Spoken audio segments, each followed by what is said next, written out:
Everyone, this is going to be my last question for today. Actually, it's 3 a.m. already, and I have to go to sleep. Actually, I'm feeling very cold. Like, okay, so just come back to the question. 167 में क्या बोला गया है? देखो, ये दो block दी गई है और इसका मास है 3m, इसका मास है m.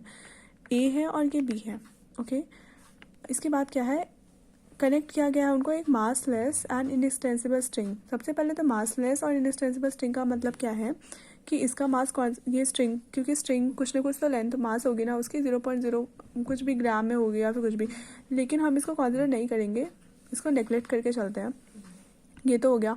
फिर उसके बाद है whole system suspended by a massless spring. फिर वही बात है कि स्प्रिंग है लेकिन वो मासलेस है, कोई मास ही नहीं है उसका. रियलिटी में नहीं होता है बट ठीक है, मान लेते हैं कि इसका कोई मास नहीं है. अब हमें बताना है कि हमने क्या किया.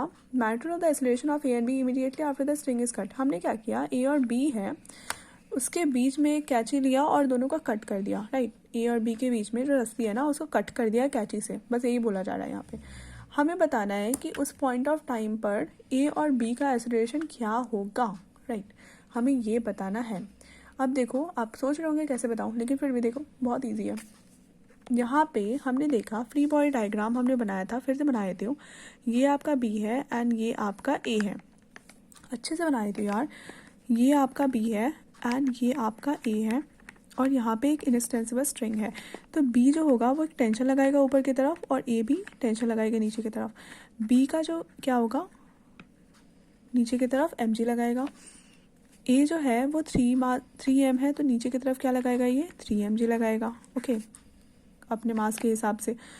अब देखो ये तो टी से अटैच है, यहाँ टी और यहाँ टी दोनों जगह टी है, लेकिन ये जो है ऊपर स्ट्रिंग से अटैच है ना, तो ये भी कुछ kx फोर्स लगा रही होगी, fs जो कि फोर्स ड्यू टू स्प्रिंग है. तो देखो F S equals to kx होता है ना. हमारे पास ये सब चीज़ दिए गया है तो हम इक्विलिब्रियम पे देखते हैं कि इक्विलिब्रियम पे क्या सिचुएशन हो सकती है. तो देखो, अगर ऊपर टी है नीचे mg है तो हम लिख सकते हैं t minus M G is equals to 0.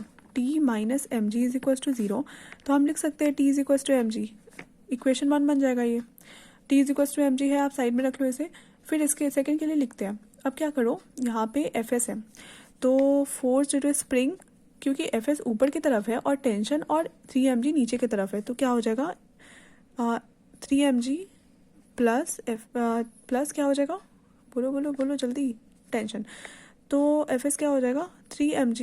Tension की वैल्यू हमने क्या निकाला था, याद करो, mg निकाला था. तो यहाँ पे mg पुट करो, क्या होगा 4mg हो जाएगा. राइट, तो हमारे पास एफ एस की वैल्यू क्या आ गई, ऊपर की तरफ 4mg लग रहा है.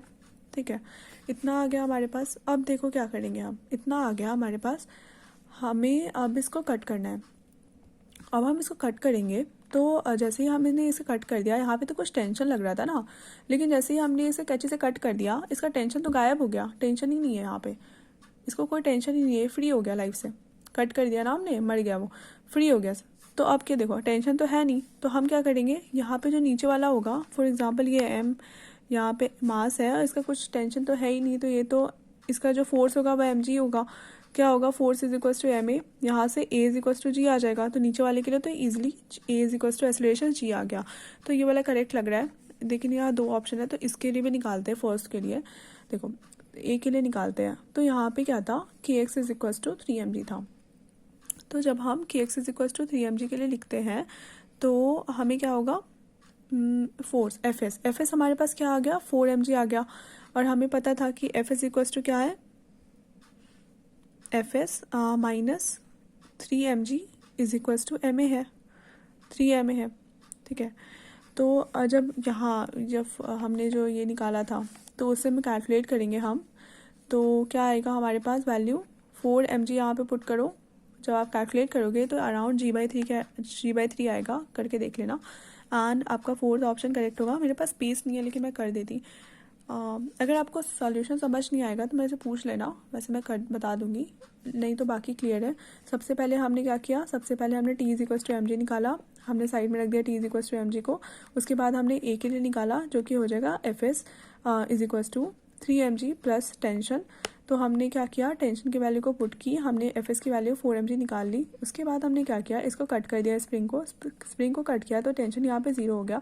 तो पहले हमने इसके लिए निकाला, तो इसके लिए जितना mg होगा वही फोर्स के बराबर हो जाएगा, तो mg is equal to ma लिख दिया हमने। उससे हमने a is equal to g, हमने ग्रेविटेशन निकाल लिया, एक्सीलरेशन निकाल लिया। उसके बाद हमने इस पर अप्लाई किया, तो इसमें क्या है कि ये जो टेंशन नीचे से कट जाएगा, लेकिन इसमें ये तो इसके हिसाब से चलेगा ना, ये तो नीचे गिर जाएगा, बट ये इसके हिसाब से चलेगा। तो हमने force F S is equal to क्या हो जाएगा, नीचे force F S is equal to 3 mg, क्योंकि टेंशन तो गायब हो चुका है। तो F S is equal to 3 mg होगा। इसका मतलब क्या है, एफ एस क्या है 4 mg और ये 3 mg, 3 ma होगा। तो क्योंकि ये फोर्स है ना। अब क्या होगा, जब हम कैलकुलेट करेंगे तो g/3 आएगा आंसर।